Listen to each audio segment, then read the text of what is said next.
In this video, I'll introduce hypothesis testing via permutation.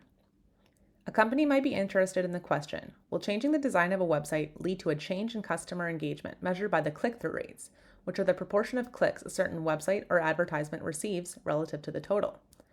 Hypothesis testing aims to answer inferential questions just like this one. This question is related to a tool called A/B testing, where we can compare two experimental treatments in terms of their corresponding click-through rates via hypothesis testing. In the context of statistics, hypotheses can be divided into two parts. The null hypothesis, denoted as H0, which represents the status quo. It's usually a claim that there really is no effect or no difference. There's also the alternative hypothesis, denoted as HA, which is typically the hypothesis of interest, the claim for which we seek significant statistical evidence. Revisiting our A/B testing question, we can write down our hypotheses in plain words. The null hypothesis is that the population click-through rates for the two versions of the websites are equal. On the other hand, the alternative hypothesis is that the population click-through rates for the two versions of the websites are not equal. We can also define our hypotheses mathematically. We want to compare the click-through rates from the two website versions, A and B. Here we can refer to website A as the control treatment and website B as the variation treatment. Our null hypothesis would be that these click-through rates are equal, and the alternative is that they are not equal. Now this is equivalent to testing whether the difference between the click-through rates is zero. For simplicity, we'll define a new parameter delta to be the difference between the two proportions and state our hypotheses in terms of delta. Note that we do not include sample statistics in our hypotheses, as we're conducting inference on the population, not the sample. We can then compute something called a test statistic to help us make the decision of whether we can reject the null hypothesis or not. In this case, the test statistic, delta star, can be defined as the difference between the observed click-through rates from our observed sample. So, what do we compare a test statistic to? Well, in court, you assume someone is innocent until proven guilty. In statistics, we operate under a similar framework. Assume that the null hypothesis is true until we have sufficient evidence against it. That means we assume that any observed difference between click-through rates will happen only due to chance.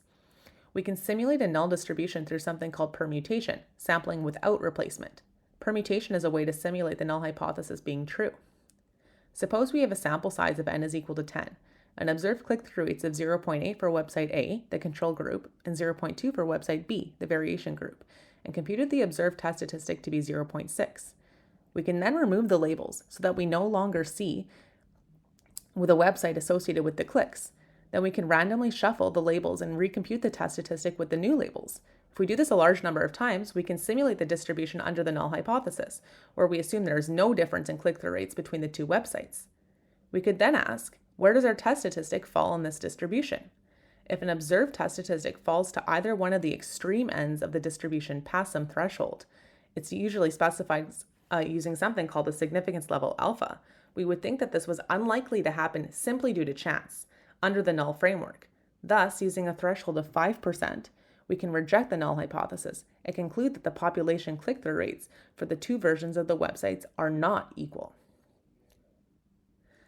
On the other hand, if an observed test statistic falls near the middle of this distribution, so not in the red shaded area, then we do not have enough statistical evidence to reject the null hypothesis. So we would say we would fail to reject the null hypothesis in this case.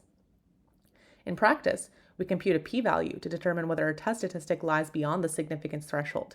The p-value is the probability of obtaining a test statistic just as extreme or more extreme than the observed test statistic under our null model.